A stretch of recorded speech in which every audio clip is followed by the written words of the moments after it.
Well, joining me live on the desk is the independent MP Allegra Spender. Thanks so much for your time. Pleasure. How was the round table? Is it a waste of time? Is it a stalking horse for taxes? What is it? Look, I found it an incredibly constructive few days, and I think that's what I think people coming out of it have said. On the whole, I think the proof of it and the proof of its power will be over the next year, 2 years, 3 years. To see how many of those reform areas and that we collectively identified and pushed actually get action on, and that's my job being in the parliament. Why do you think you were invited?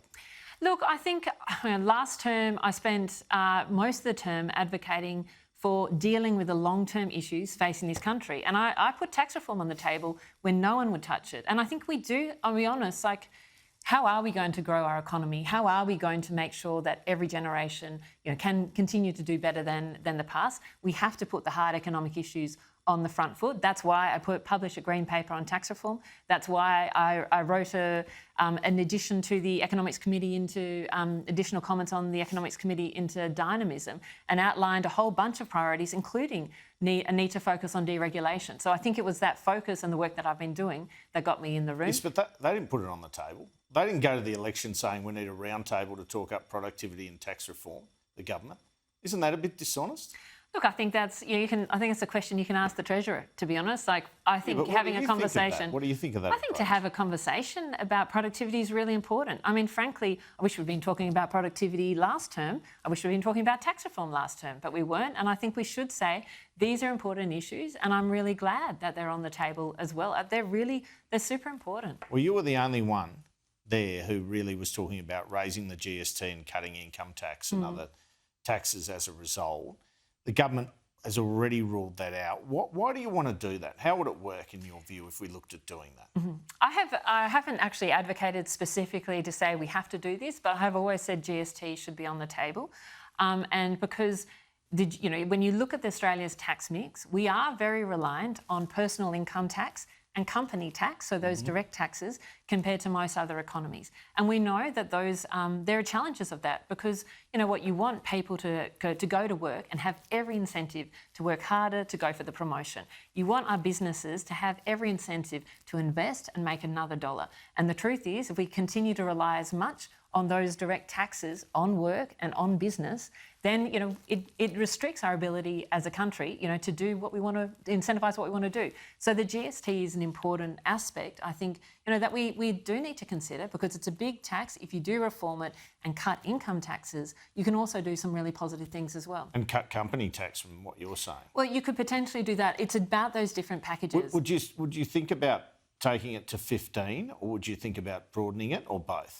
Look, I think these are options. I do think they should be on the table. I think probably if you're going to look at one or the other, I'd probably prefer the area of raising the rate rather than broadening the base, but there are strong arguments for both. To 15? Look, I think these are options that should be on the table. Let's put them on there. And members of people like Kate Cheney have shown that you can do this in a way that's not regressive, which is one of the issues that most people are really concerned about. That's when Anthony Albanese ruled it out at the Sky News Economic Summit, said it's regressive. You obviously don't think it necessarily is. Look, I think the point on, what a lot of experts will say on tax is that, and this is why I think you need to put packages on the table, actually, is because if you do one thing, that can be regressive. But if you do a package of things, you can actually address some of those different issues at the same time. If you're raising GST but actually cutting income taxes and raising benefits, then it doesn't have to be regressive. I think that's really important. You welcome Jim Chalmers' words about intergenerational inequity. What do you think he has in mind there? Negative gearing, capital gains, tackling family trusts, any of those, do you think? Look, I think it's up to the government to define that. What I'm really concerned about is that I talk to young people and old people and people of all ages all the time, and a lot of people just are saying, our young people, they can't buy houses like they used to. They've got massive HECS debts. They are struggling, they're not having kids. We've got the lowest birth rate we've had literally ever frankly, in this country. And we've got to say what of this is structural. What of this is how did this happen? And some people go, it's the avocado toast generation. It's just because they're not doing that. But the evidence actually shows that young people are spending less on non-essentials, less on eating out and clothes and everything than previous generations. Well, would you support changes to negative gearing capital gains tax, perhaps grandfathered there? Look, I think what we need to do, I've said there are different options here. What we need to do is cut income taxes on work. That's what I really think we need to do, cut income taxes on work. And then how do you pay for that? You've got to look at an option of those different concessions. I think that's the right thing to do. All right. After we organised this interview, I went and had a look at your pecuniary interest register because I was curious, because I was going to ask you about family trust to see if you have one. Yeah. I noticed there was a story, you had to make some declarations. But there is an AS family trust declared there.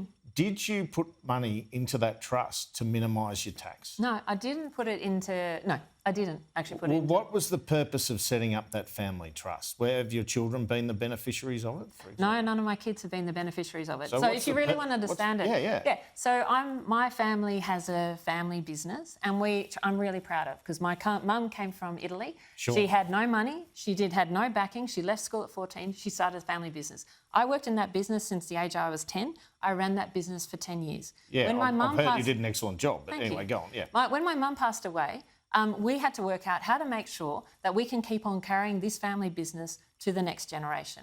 And that is why we've set up, that's why I've set up this trust and others, so that I can make sure that my kids can continue to have that sort of business in the future. So I'm really proud of that. And some of it has to be about tax consideration. I'm not trying to, this is not about tax consideration. This is about me making sure we've got the right structures so that my kids, and there are 9 grandkids. I've got 3. I've got a brother and a sister, and we collectively own the business. So it's about the inheritance of it. It's not about the inheritance as you're structuring. It's about how to make sure how you manage control of businesses through generations. That's really important. Like, what happens if I die next year? How to make sure that that my kids can still benefit from that in the future. By the way, my question wasn't a criticism. No, it's all right. Because I guess it's the old Kerry Packer argument. As long as they've got the rules in place, why wouldn't you use the rules, right? Yeah, fair enough. I'm not taking it as a criticism, but I'm trying to explain why we did it. And there's no tax consideration. It's not about a tax consideration. It's about making sure that we can keep on going as a family. See, there was apparently a lot of talk in the roundtable about how the tax code is out of date. And if you ever live in another country, you do see, like, they often have a lower tax rate and none of this business that we have of you can claim deductions on it. Frankly, if you're on a decent salary and you don't have an investment property in Australia, you're a mug, right? Could you ever see a situation, or would you like to see a situation where we don't have as many deductions, but at every tax scale we have lower income tax? Look, I think there's a big argument for it. How can you simplify the tax system and lower income tax rates, and so that you spend, we spend less money on accountants and more, money and focus, actually time and focus, just being really good at, people getting good at their jobs and investing in themselves. Because what I do want to see and what I do worry about is that, if you're someone who doesn't have family money backing you, if you're someone who really is starting from the bottom, but you're working really hard, you're studying really hard, you find it hard to get ahead. And we have to have a tax system that better supports you. And that means, I think, genuinely lowering tax on working. But even with the big majority the government has, is it too hard politically? First, you have to sell it. Second, and we don't trust politicians for a reason, you have to convince us you're not taking more money from us than you give, then we're getting back.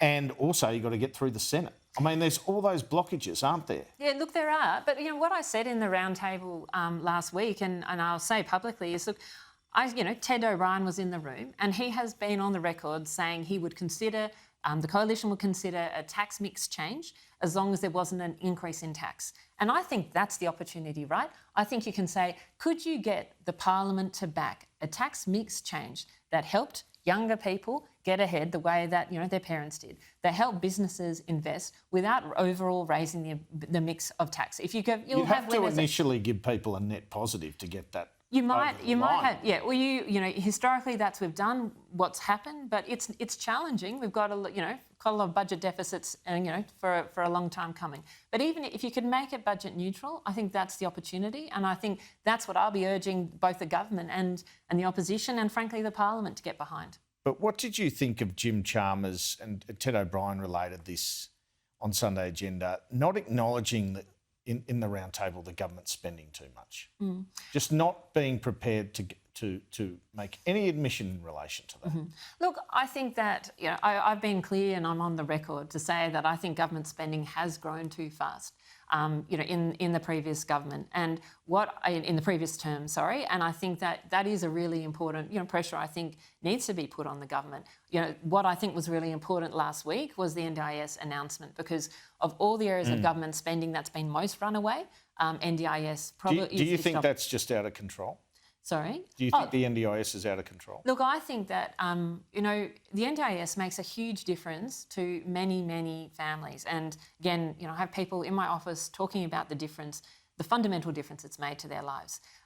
But at the same time, any part of government that grows as fast as it has and is so much larger, to be honest, than it was expected to be, is going to, I think, social licence pushback. And so I think actually working out how to pull back NDIS spending, ideally, much more in line with how GDP is growing rather than, the 22% and the 8% that we have had. Yeah. That is where it needs to go. Yeah, so if even lower than the 5 to 6% they're talking about, then it's got to be about, 2 or 3%. I think we've got to find a way to get that there. And I think it's hard. And I know that a lot of families are worried about this. And so I think there's a lot of work to do to make sure the supports are actually there.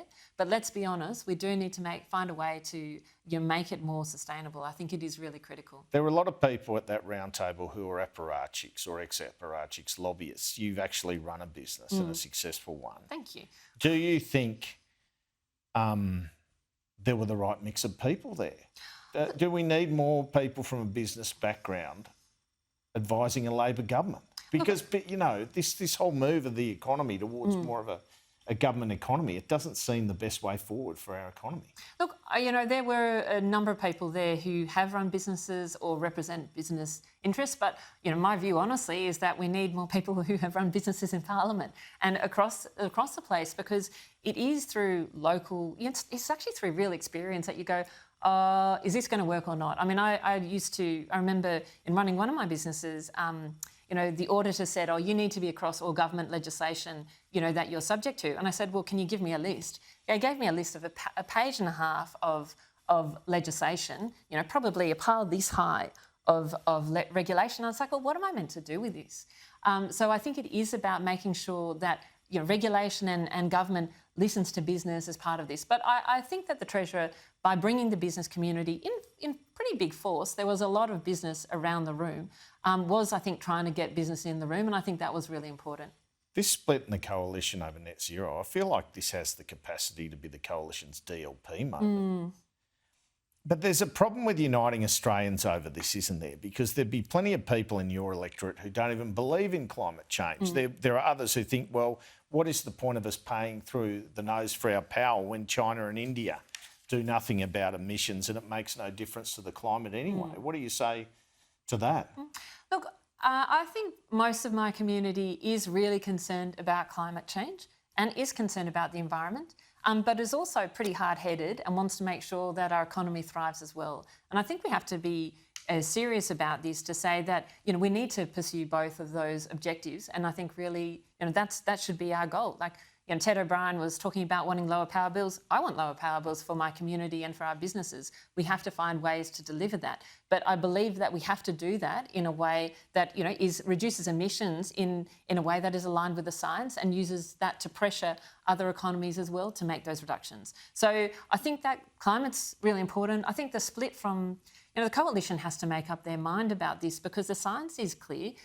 I think if they just stopped the fighting and the infighting, if they just got on board, it would make them certainly much more attractive in a community like mine, which has been, has rejected them now twice on the ballot boxes. And frankly, this is like for a lot of people, this is as a liberal heartland as it could be, but they're not backing in the coalition on those sorts of issues. Speaking of your seat, briefly and finally, we've got the New South Wales Premier, Chris Minns, announcing 10,000 new homes in your electorate. We need new homes, but I can't imagine your constituents are happy. What's your view on it? Look, I just got that on the weekend, and I think we need to build more housing everywhere, and that includes in my electorate. No one is immune. But I have got a lot of feedback so far to say, what are the questions that they're asking? And the community's asking, well, what shape would this take? What infrastructure would be provided? We've only got one public comprehensive high school in the whole of the electorate. I think that might be a record across the entire community. And how is this going to be determined? So I think there are lots of questions out there, but I support, that we increase housing across the community. I just need to make sure you get it done right and that it's actually feasible and possible. Allegra Spender, thanks so much for your time. Pleasure.